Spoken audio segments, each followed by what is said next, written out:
Whoever is joining late, my name is John Young, and I'm an AARP fraud fighter. We're in our third of fourth series in October, which is Cybersecurity Awareness Month. This is the 20th anniversary of Cybersecurity Awareness Month.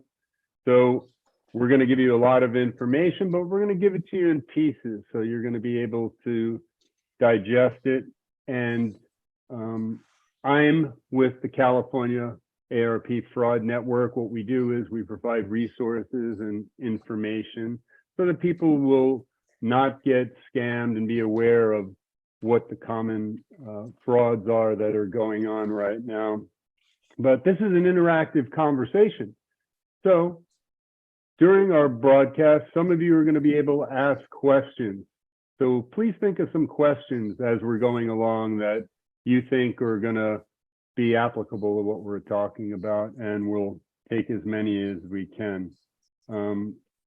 Now, joining me today to talk about our topic, which is turning the tables on scammers, is Doug Shadell. And Doug is a managing director of Fraud Prevention Strategies, LLC.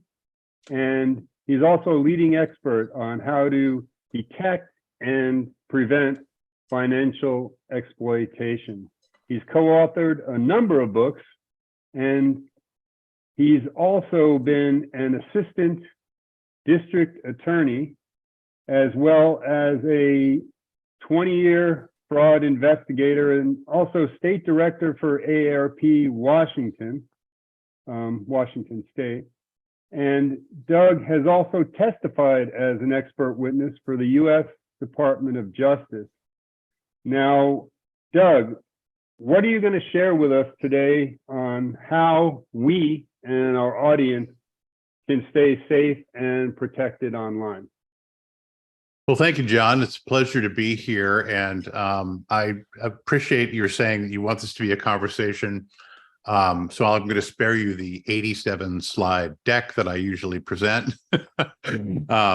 I do have a couple slides that I want to show you just because I think the audience will like hearing from the bad guys. One of the things we have tried to do over the years is interview convicted felons who do this kind of work.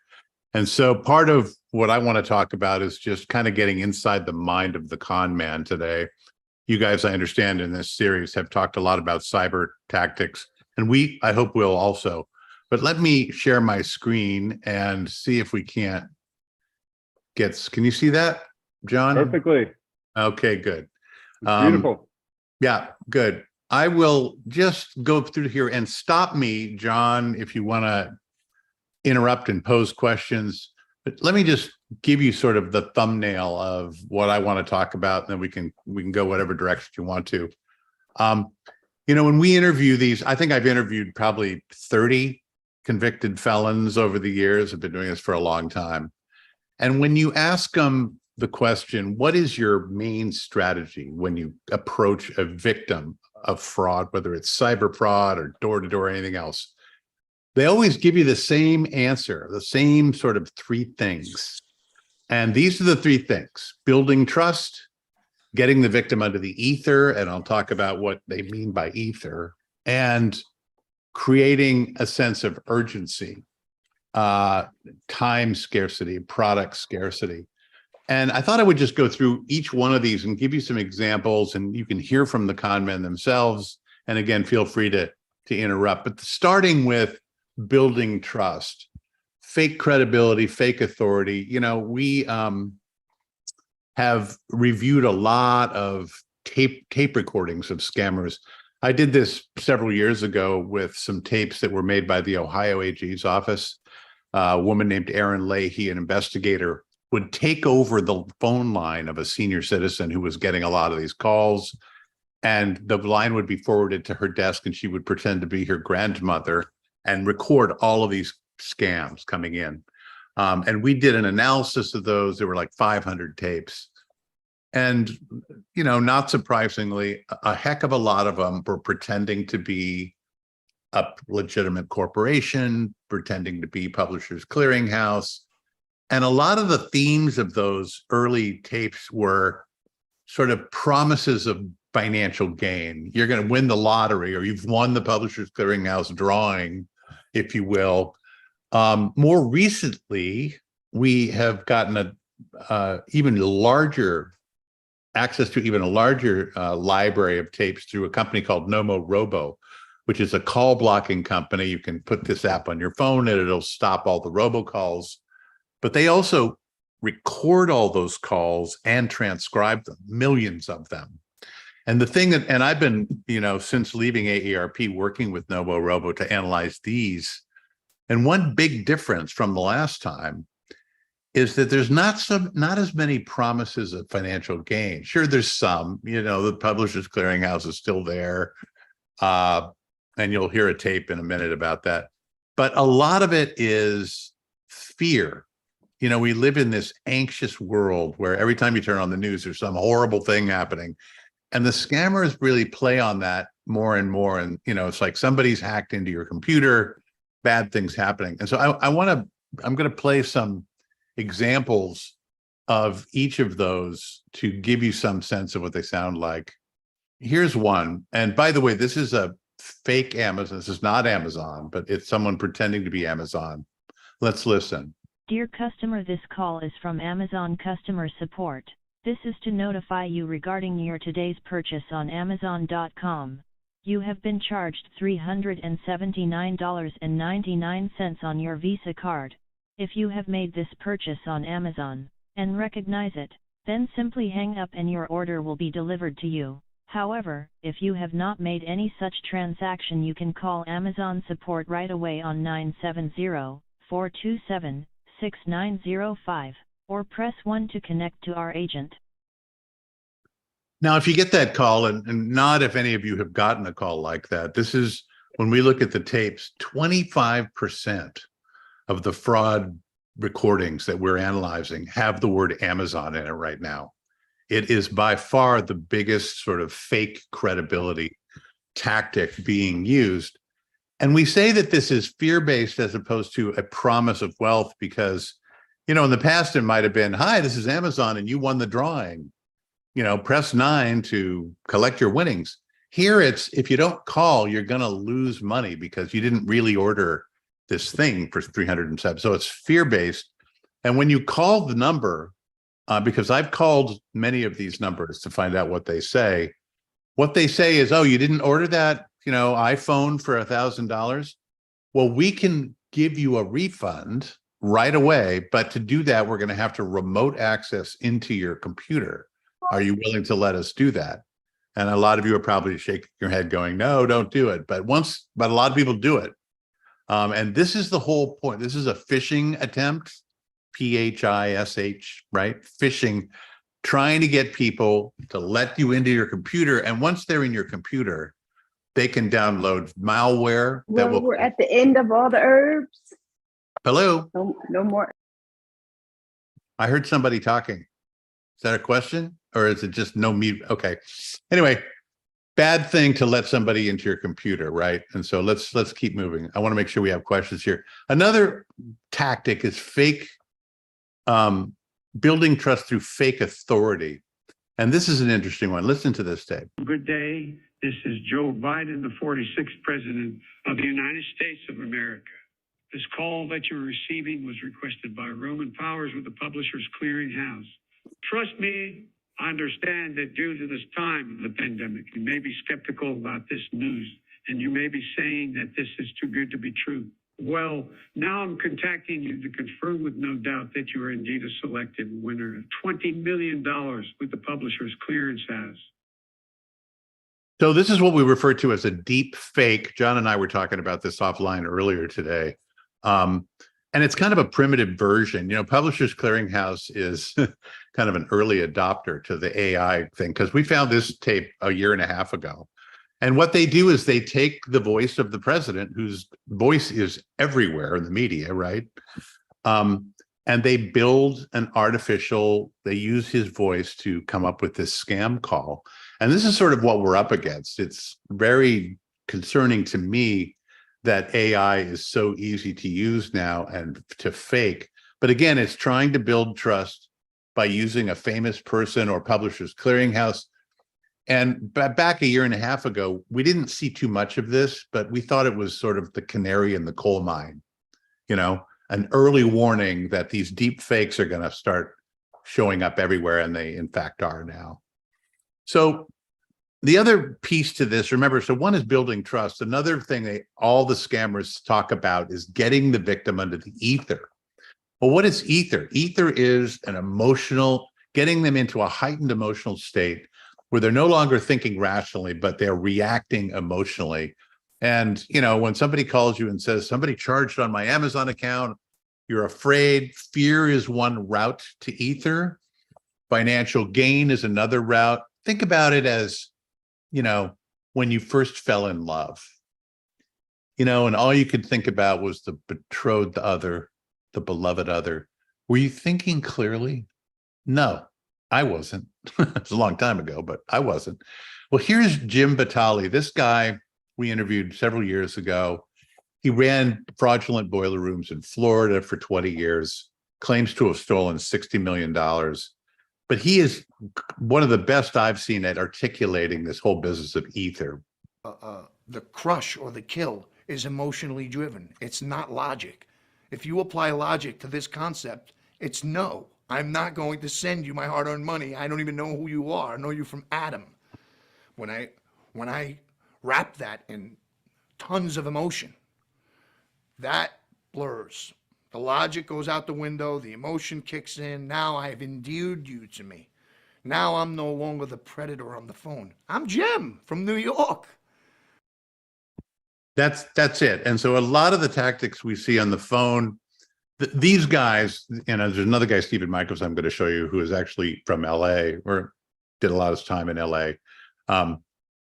They are long cons. They'll stay on the phone with you for days and learn what your hot buttons are, learn what your weaknesses are, and then scam you. The phone calls we listen to are more short term, but let's hear what Stephen Michaels talked about, the emotional Achilles heel, if you will. Of course, what I try to do when I have a victim on the phone, I try to find their emotional Achilles heel. And once I do, it enables me to use their weakness against them. The emotional Achilles heel. And, one of the last things I did before I left AARP, we did a study of 9,000 people who had encountered fraud. This was in 2021. 8,000 of them were able to resist, and 1,000 lost money. And one of the things that the people who lost money had in common was they said at the time of the encounter, they had experienced twice as many negative life events as those who were able to resist. And the idea, I think, being if you've just lost a loved one, or if you're having financial trouble,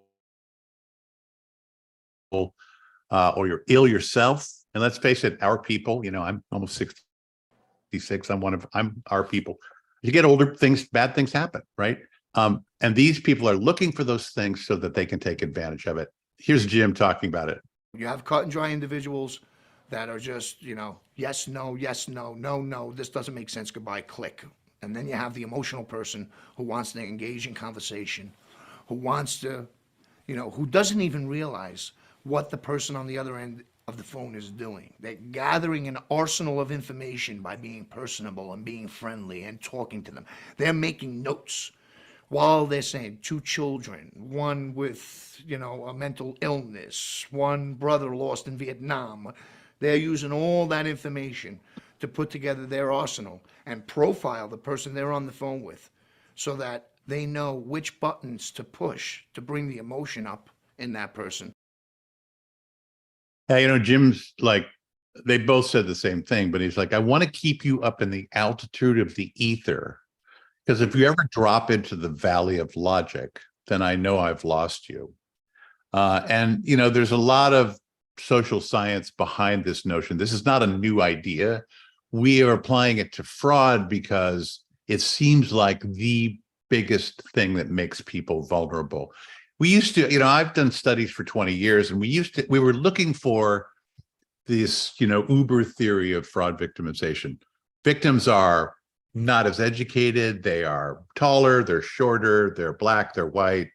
There got to be some kind of defining demographic characteristic, smarter, less intelligent. We couldn't find anything. We couldn't find anything that uniformly described what makes a fraud victim until we started interviewing these guys. And we realized that it may not be about who you are demographically. It may be more about the situation you find yourself in at the time you encounter it. The vulnerable, it's sort of the theory of the vulnerable moment, if you will, that anybody who doesn't have an emotional Achilles heel, something in their life, either a time frame or something that happened, that when it's surfaced into your awareness makes you vulnerable, but gets you under the ether. And these guys figured that out, and they use it to exploit people. So one of our, I have this pet peeve about one of the most common prevention tips you hear is, well, if it sounds too good to be true, it probably is. I hate that. It doesn't work. And the reason it doesn't work is that if it sounds too good to be true, it probably is a phrase that appeals to your cognition. It assumes that at the moment you're encountering this guy you're looking at here, you're not in the ether, you've just read a book about the law or something, and you can easily spot them. But the great gift of the con man is to take that which is implausible to you and I and make it sound plausible at that moment. And so and another reason why if it sounds too good to be true, it probably is, doesn't work is, as I said at the beginning, more and more of these pitches are using fear. The bad thing will happen to you if you don't pay attention to it. So if we're going to use that phrase, we have to say, if it sounds too good to be true, or if it sounds too bad to be true, if it's not possible that bad thing is happening. Anyway, that's one of my pet peeves. Let me give you some other examples here's an example of the promise of gain. And I just thought, I took one of these calls when I was working with the Noma Robo people. You're going to laugh. Hi, This is Harry. How are you doing today? We sell a supercomputer that actually generating a profit of $23 per day by mining the Litecoin, which is known as the digital silver. With only an investment of $4,900 today, your yearly profit would be upwards of more than $30,000 in passive income alone.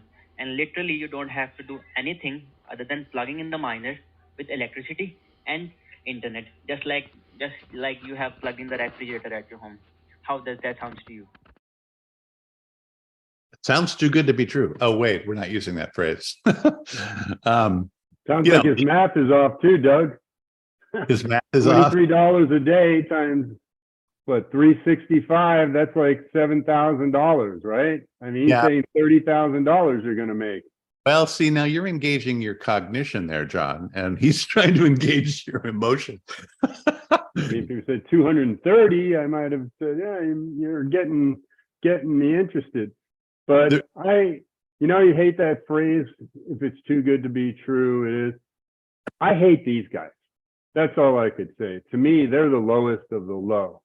Yeah. And they just are ruthless. They'll go out and people have worked their whole lives and they'll scam them. And these guys will go out there and they'll buy big cars and they'll live this crazy lifestyle and they'll be drinking $300 bottles of champagne.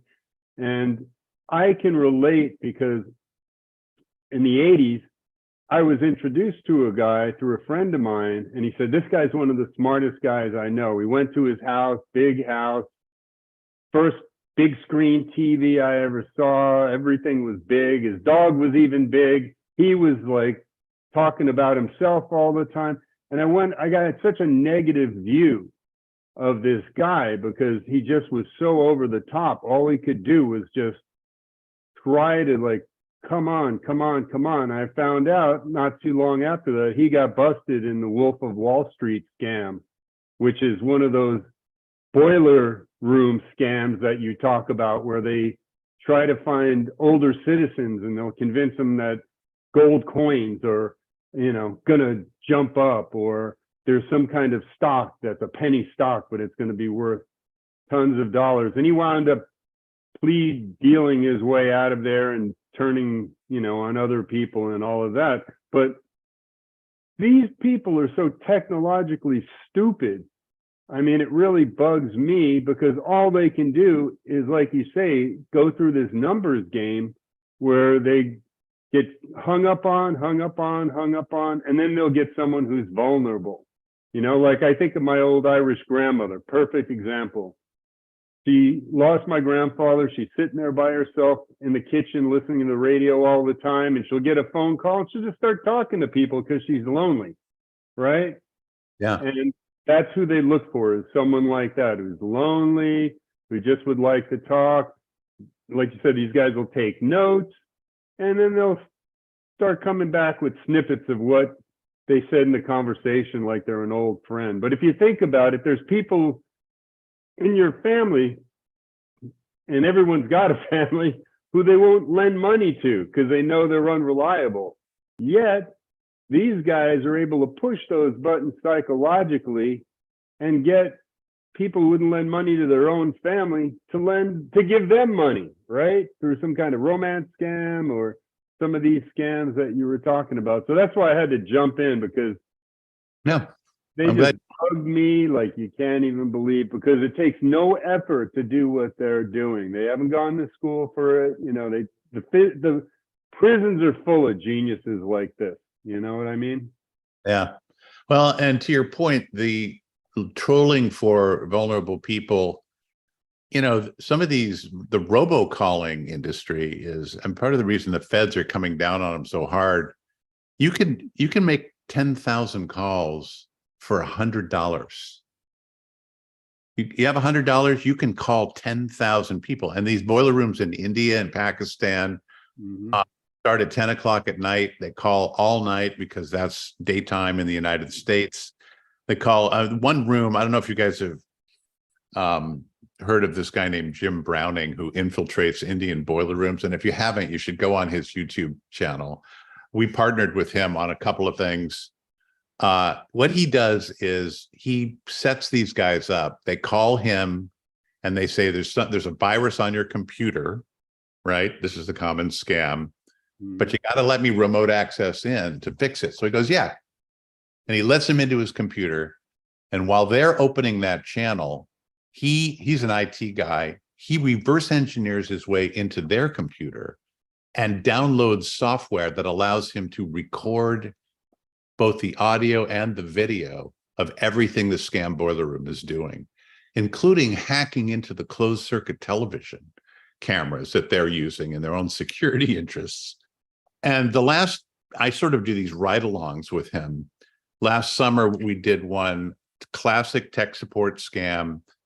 And these guys were calling 100,000 people a day. He downloaded the victim list, right? So now we have all the victims. The average age of a victim was 81, right? And you hear the recordings of these people and they're just scared to death. What do you mean there's a virus? Oh yeah, there's hackers in your computer right now. And they don't, the genius of this scam is they don't blow up their computer. They don't hack into their bank account. What they do is they charge them $500 to $1,000 to, quote, get rid of the virus, but then they download malware onto their machine that creates a pop-up a month later that says the virus is back, so they can reload them and reload them and reload them over and over again. And I'm with you, John. This is just the lowest form of human life. And all we can try and do, and hopefully your audience can help us with this, because I don't think people who tune in, you know, this audience is not who we're worried about, frankly, but every one of us knows somebody who might get that call. Let me just go through a couple more slides and then I'm happy to have more of a conversation. Let's see. Yeah. Here's another one that's really flooding the zone, as it will. You know, we get Robo has 300,000 phone lines. We monitor 300,000 phone lines a day. This one is all over it. Hi, this is the alert system with Visa MasterCard account services with important changes to your account before the next billing cycle. Congratulations on your excellent payment history. You now qualify for a 0% interest rate on all your credit card accounts. This is a limited time offer and you must respond immediately. Press 1 now to speak to our qualification department and complete the enrollment process. Okay, so this is the promise of gain, lower interest. Another promise of gain that's very similar and is run by the same a lot of these boiler rooms will be running multiples of these scams at the same time. They'll run this, they'll run the US Custom and Border Patrol scam and so forth.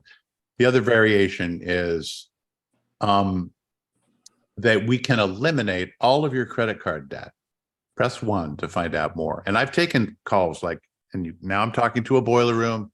They're not all in India, but a lot of them are. And it was hard for me not to bust up laughing. I'm like, okay, so you're going to eliminate all of my credit card debt. I have $4,000. I'm making this up. I had a fake credit card number and a fake security card and everything. I'm making it all up, but I'm like, yeah, I have 4,000 in debt. Tell me again why, you can just eliminate my credit card debt. He goes, well, because the banks have been caught charging too much interest. Under the Fair Credit Reporting Act, they're only allowed to charge 3.9% interest. And they're charging you a lot more than that, aren't they? And well, yeah, they are. Well, see, and we caught them. So we're going to sue them. And that's how we're going to get your money back. And it's just like the best lie is always based on some element of truth. There is such a thing as the Fair Credit Reporting Act, but it's nothing to do with unilaterally eliminating my credit card debt, right? It has to do with reporting on your credit with the credit bureaus. But if you don't know that, and if it's a little bit of wishful thinking, I mean, who wouldn't want that to be true if it could be, that you just don't have to pay your credit card debt? And it would be one thing if this was just a call here and there, but we're talking about millions of calls with this approach every day. And as John alluded to, a lot of people don't respond to it, but enough people do that they keep doing it. This is one that really, if I got this call, I would check immediately. It really would scare the crap out of me, having just retired. This call is from Social Security Administration to inform you that your request for withdrawal of your 401k and IRA has been accepted. So, please press 1 and hold the line to talk to a representative for more information. Thank you for calling Social Security Administration. This is Officer James. How can I help you today? I just thought I'd put that in at the end. That's who you talk to about it. That's the guy who picks up the phone if you press 1. And like I said, we've made a bunch of these recordings where we take it all the way through to the end. But that one is just a pure fear appeal. If you get a call like that, what do you mean? I'm not trying to withdraw my 401k. That means somebody hacked into it and is about to get all of my retirement funds. That would get my attention. Last one I have here, and then we'll go into just some tips and then open it up. But this is the tech support scam that I was referring to that Browning specializes in. Let's just listen to the approach. Good morning, sir. This is Andy calling you from your computer technical support. How are you doing today? Sir, the reason I'm calling you because we are receiving some critical notifications from your computer in the form of errors and warnings which is harmful for your device. Sir, can you be on your computer so that we can show you those problems and diagnose it? And see, that isn't even a very strong opening pitch, right? He's clearly somebody who is overseas, not very good, but they get people to pick up, and all over the world. I mean, it's not just the United States that people are victimized by. That approach is the door into, what do you mean there's a hacker in my computer? You remote access in, and God help you after that. So those are some examples. Remember the 3 things, right? Which is that you got to gain the person's trust, usually by posing as Amazon or the federal government or the president of the United States. And then getting them under the ether, either through fear or through the promise of financial gain. There are other things they try, but those are the 2 big buckets of persuasion. And then the last thing is, we didn't really focus too much on urgency, but a lot of these will say, there's hackers in there, and if you don't immediately, one of the approaches with the hackers thing is, you need to remove, they're in your bank account right now, and you need to remove all the money in your bank account or else they're going to get it right now. And I followed along with this one and pretended to be my uncle. And I pretended to have $79,000 in my checking account. Because they'll ask you, how much money is in your checking account? I'm like, $79,000. And I said that because I wanted to get to the closer, right? You're talking to these idiots in the front end. But if they think you have $79,000 available, now you're talking to the closer. And he goes, well, you have to remove that money immediately, or the hackers will get it. Well, I'm like, how do I do that?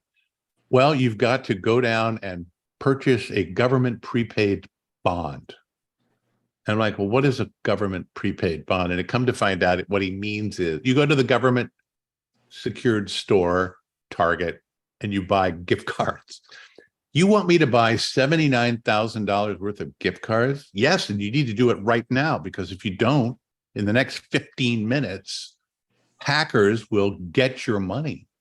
They're in there right now. I can see them, you know? And so these are the kinds of fear mongering things that go on. Let me stop there before we get to the tips and see if there's any comments or questions. John, do you have anything you want to add to this?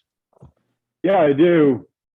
It's amazing how far the technology has come in such a few short years. When I hear those calls, I want to pull my hair out, because they don't even need to do this anymore. Like with me, with AI technology, I have made videos where I could portray a guy from a foreign country with a super thick accent who never actually talks.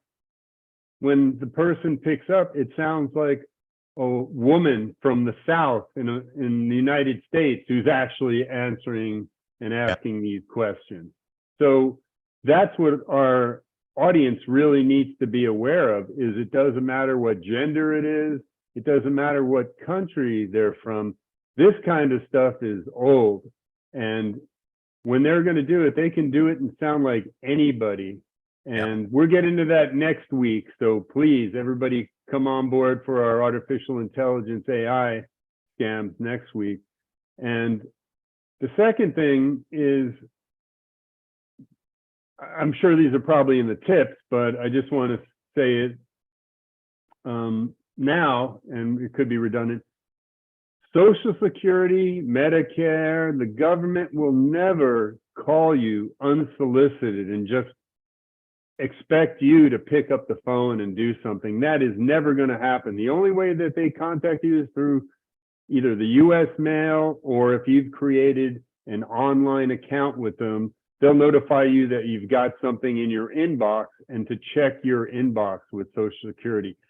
And I know these Social Security and other government-related IRS frauds because my own father and mother have called me in the past petrified that their account was frozen because they said they were overpaid on Social Security, but now they're going to have to pay and catch up to unfreeze it. Otherwise, they won't be getting their money anymore. And I've had to say, Dad, this is a scam. You know, Mom, this isn't for real. So the government will never call you. I just want people to know that right off the bat. And another tip, and I'm sure we'll go into getting that too when we talk, is just don't pick up the phone. If it says unknown caller, or if it's a call you don't recognize, or if it says blocked, or it says possible spam, just let it go to voicemail. If it's a legitimate, someone you know, then they'll leave a voicemail message, right? I mean, 99.99% of your problems will go away if you just don't pick up the phone. We're from that generation, though, where, you know, there was no voicemail, there were no answering machines even. And what would happen is people would call, they'd let that phone ring 30 or 40 times. And my dad would throw a football or something at me, pick up the phone, you know, so you get conditioned to pick up the phone before you drive everybody crazy. So we're conditioned to it. And the interesting statistic that the FTC has is over 80% of the voice scams are pulled on people of our generation, 60 and over. But the reverse is true. When you come to online scams, over 80% are the younger people. So they're so hip and they're so technical, yet they're the ones that are falling for the technical scams. The older generation like us, we're not falling for the technical scams, but we're just falling for the old school scams of people that are contacting us by voice. So just really be aware of the main way they're going to try to get us for the most part. 80% of the scams against people 60 and older are from voice scams. Yeah. Well, and there's competition now for the platforms. We just finished a training manual for fraud fighters, which should come out in December. And that same FTC data talks about texting, phones, social media, email as the big platform. We haven't talked much about social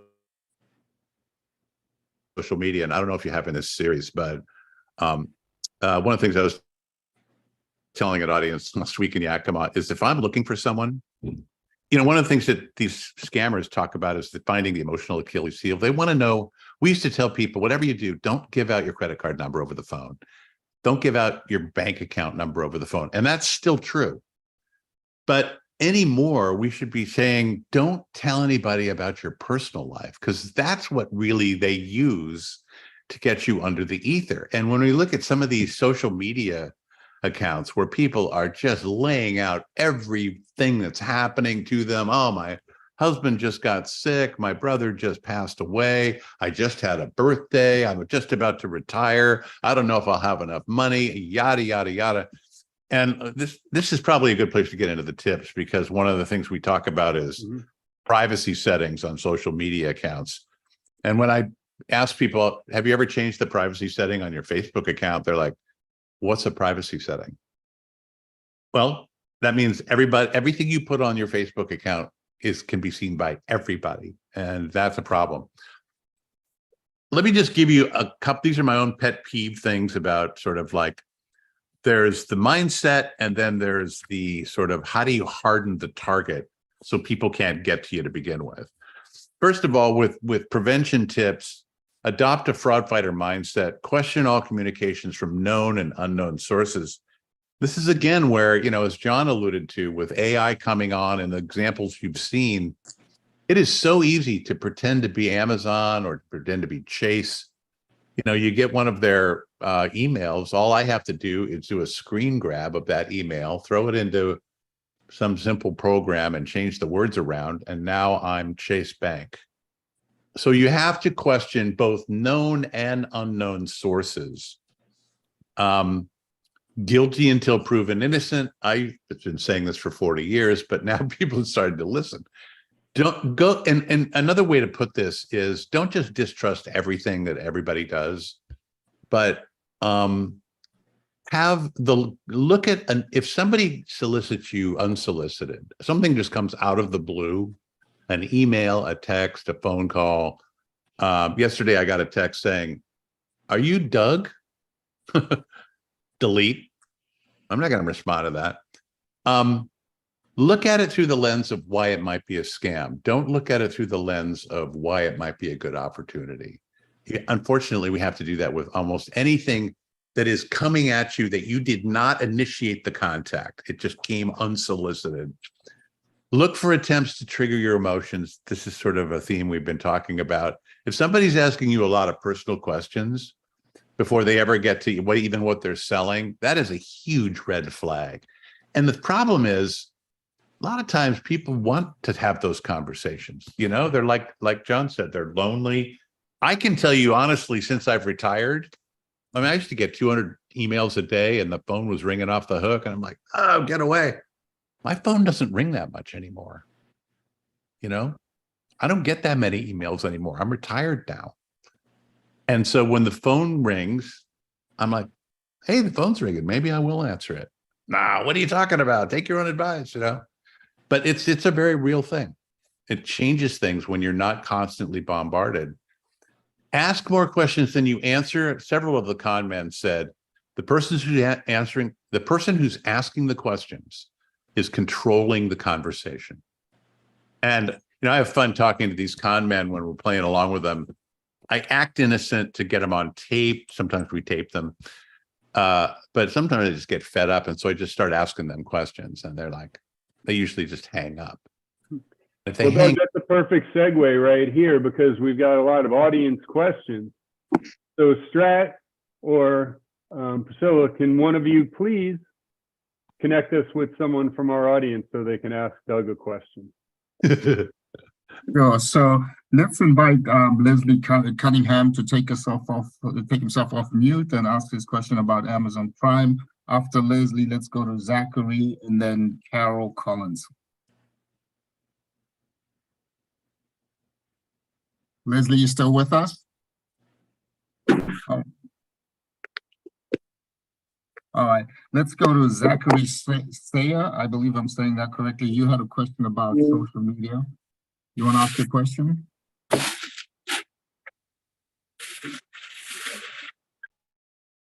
Okay. you got to take yourself off mute. Well, while we're waiting for them, I'd like to also say thanks to everybody for joining nationwide. I see calls from Nebraska. We've got audience members from Atlanta and Georgia. But I'm from Queens, New York, Astoria, Queens, and I see Julia Scalia keep popping up. So yeah, can you hear me? welcome to Julia. All right, here's Zachary. Zach, please give us your question. Okay, you can take yourself off mute. You're off mute now. I can hear you. Well, while we're waiting for them, I'd like. Now you're back on mute.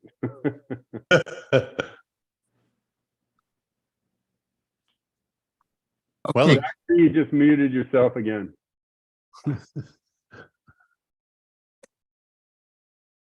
All right, why don't we go to Carol Collins? Carol, care to take yourself off mute and ask your question? You're off mute now. I can hear you. Okay, I'm not sure if you can hear me, but there's a bit of an audio delay, which is yeah, Zachary, you're not coming through clearly. So we're gonna have to go on to the next question. And Strat, who's the next person? Let's go to Carol Collins. Can you hear me? Perfect. Yes. Hi, Carol. Welcome. So I wrote about a couple of things that have happened to me and wondering about the suggestions. And I had a few years back, I had through my internet, I got hacked and told that I needed to renew my security, for the internet. Mm-hmm. And when I did that, I got a pop-up that told me that it was coming from Russia as I put my payment information in. And so I tried to go to get that money back and never was successful, in doing that. But I changed when I bought my next computer. I told them about it and they suggested that I get an Apple because you could get into all the files at once in an Apple. I got a worm from Russia and I had to go to San Diego to get this sophisticated program that finally killed, it was in thousands of files, and it took 2 days, it took almost a week for the security to get it, done. And my IT people at work, they said to me, you were really lucky. Most people would have lost their computers. But I tried to act on it right away when the next morning when I saw that the flash came in from Russia. I don't know. So Carol, let me sort of get where I think you're coming from. You had quite a few attacks on your systems that have kind of created havoc in your life, correctly? Yeah. You And had so to now go take it in a few times. Was this a work computer or your own personal computer? that was my personal computer. Okay. Now, I think this brings up a certain point. A lot of people on their personal computer don't have protection, either with antivirus or some kind of a defense to prevent that from happening. Like one of the common misconceptions is that Apple computers kind of stop everything. In the past, that was not really the case. It's just that hackers didn't go after Apple that much because they really hated Microsoft, and Microsoft had such a high percentage of PCs, and they did have a lot of vulnerabilities. But now every other operating system, Apple, no matter which one, Linux, they they all are being attacked by these people. So each one of these type of systems needs to have basic protection. And at the very least, you need an antivirus program, because rather than getting some sophisticated program, you could have had something that would, first of all, probably blocked it. But second of all, you could have run a scan yourself that would have been able to detect anything but the most current, and by that I mean one that they call it a 0-day exploit, meaning that they've never seen it before. And those are very, very rare. Those don't usually target just regular people like us. So if Yeah, you don't have antivirus, folks, please get at least antivirus on your machine. That's a really good point that you bring up, Carol. And what was the final thing? Did you, well, I did you did. have it safe? Well, I did have Norton, on my system, but it didn't handle it. So I had to go to a different one. But the other thing was, someone tried to file on my Social Security through the IRS, and the IRS caught it. And when I asked for the information of who it was, so that I could go after them, they wouldn't give that information out. But I got a email. I got a phone call from them about, I don't know, 4 months later, and said that they were now prosecuting the person. Apparently, well, that's great news. Now, you brought up 2 points. One was that you had an antivirus on there. Another thing that's common is that people get some kind of software on there, but they don't keep it updated, or it's using old files that actually don't see newer viruses, because if they got it from a place, they didn't actually set it to automatically do that. So that's one thing to really make sure of, that if you do have some kind of antivirus program or something that's detecting stuff, that it's automatically updating itself, so that you don't have to constantly be doing that. And that's very common. I don't know how long ago that you're talking about, but it sounds like that might have been a few years ago. But anyway, your second point about the IRS, that's identity theft. It's running rampant. We actually had a big town hall with a special agent who's in the Treasury, and that's all they do is go after people for identity theft. So thank you, Carol. We're going to move on to our next question. Strat, who do we have in the queue? Let's invite Irene Finn, who also has a question. Irene, please take yourself off mute and ask your question. Yeah, I have a Lenovo laptop, and when I bought it, there was a warranty that came with it. If I had some difficulties, I could just give them a call. And I found them to be very responsive and very good at solving my problems. The question I have for you is that they want to access my computer when they're helping me out, which makes sense. But I wanted to know what your assessment of the safety of that is. Doug, why don't you take this one, please? Yep. What kind of computer was it again? It's a Lenovo. It's just an IdeaPad. It's a small laptop. Okay. I think the general rule of thumb, and John, jump in here because you're more experienced at this than I am, but this question comes up a lot because when we talk about remote access, I'm like, oh my God, whatever you do, don't let someone remote access in. But that's when they're calling you out of the blue and saying, there's a virus, I'm calling from Microsoft. If you're initiating the contact and you're initiating the contact with the manufacturer of your computer that you have a relationship with, I mean, I do this all the time with my Apple. If I have a problem with Apple and I've initiated the contact and I can't figure it out, they're like, would you mind if I remote access in? Then they go to great lengths to say, no, I'm remote accessing out.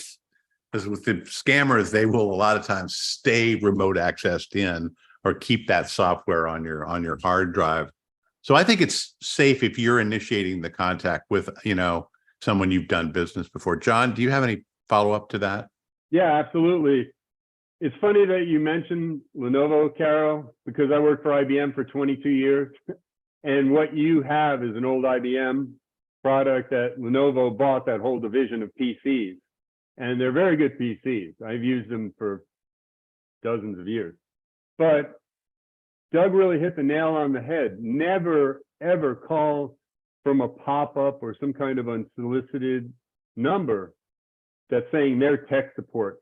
When you get your PC, it comes with a card that says, here's the number for our tech support, please call. That's totally legitimate. Okay, it's up to you whether or not you want them to remote control in, but that is safe for the most part. I mean, there's always going to be probably some, rogue employee. Every company has one, but when you're dealing with thousands and tens of thousands of calls, statistically, they're going to help you. And I think that's really a good point that Doug brought up. You have to make sure that you solicit them and that they don't contact you. If they contact you, that's a really big red flag. Never let anyone remote control into your computer. So thank you very much, Carol. It's a huge, huge problem that we've seen. And Strat, next caller, please. Okay, I'm going to invite Kelly Stone to take herself off mute, and then we'll go to A9KFO and then Dawn Kale. So let's start with Kelly Stone. Will you please unmute yourself and ask your question?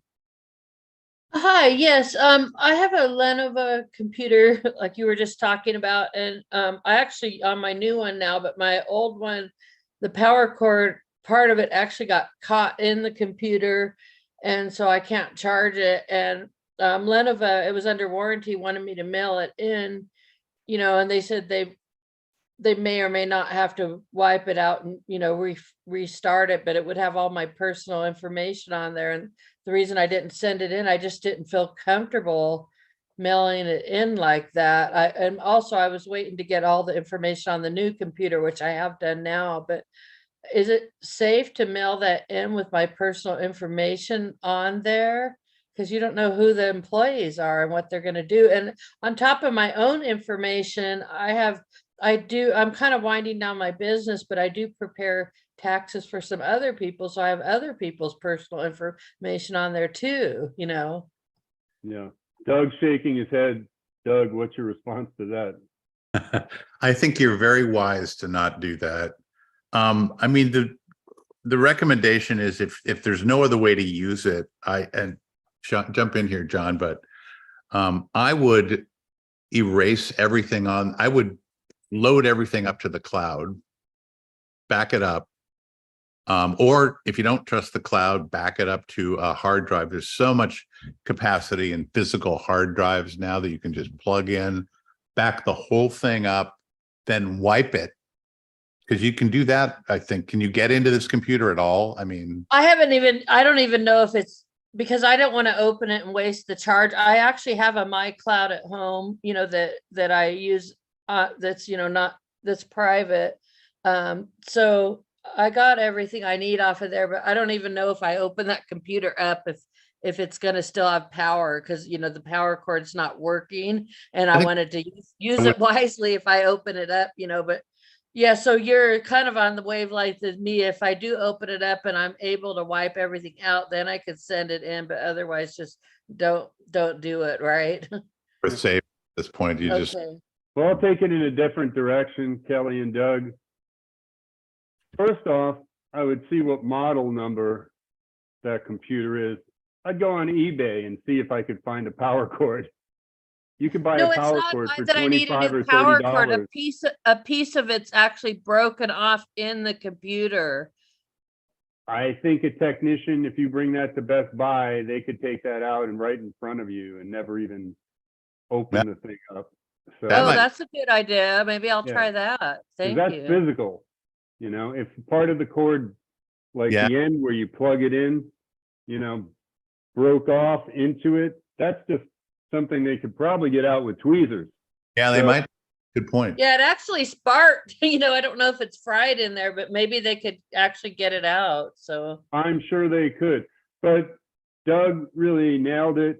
If you have some client information on there, you are kind of legally responsible to protect their information and not put it out there into the world. So first of all, I mean, if you wanted to, you could actually bring it into Best Buy, have them take out that hard drive and put in some other blank hard drive and just send in that. And then you still have that data. You don't have to do anything with it.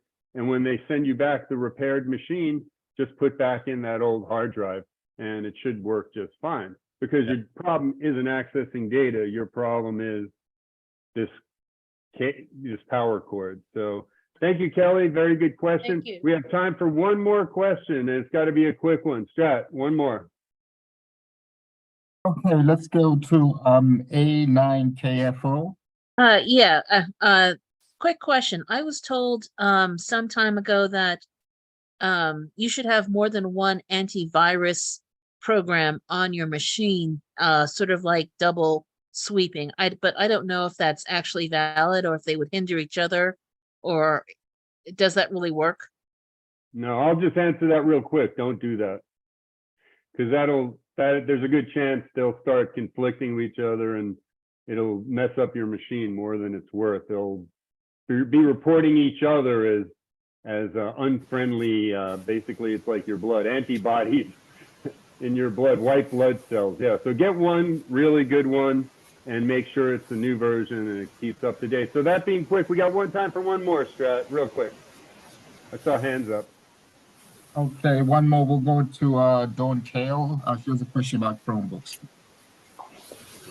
Hello, I use a Chromebook and there's no antivirus that I can purchase that I've seen. My other question is about cell phones. What about Apple phones or Android phones? What should we do about those? All right. First of all, Chromebooks, there's supposedly, I don't have one myself, but someone who I've spoken to said that they're so stripped down, there's really no data or anything that could be stolen off those because you use them to connect to other things and everything's stored in the cloud. So I really don't have great advice on it, but I would say I will actually look later and see if there's antivirus or anything on there. As far as Apple, you can get VPN software. That's going to be for another conversation because that would take us over time.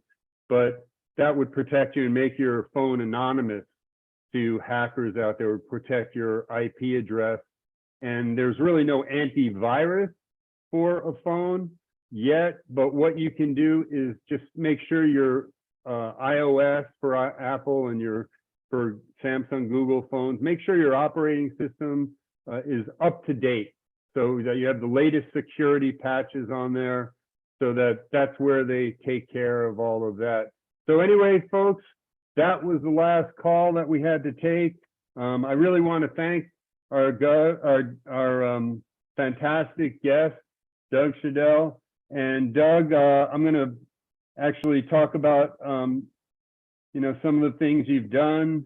You've got books on schemes and scams, weapons of fraud, outsmarting the scam artist, and you did a recent national fraud study titled A Moment's Notice, recognizing the stressful life events, emotions, and actions that make us susceptible to scams. So thank you so much, Doug.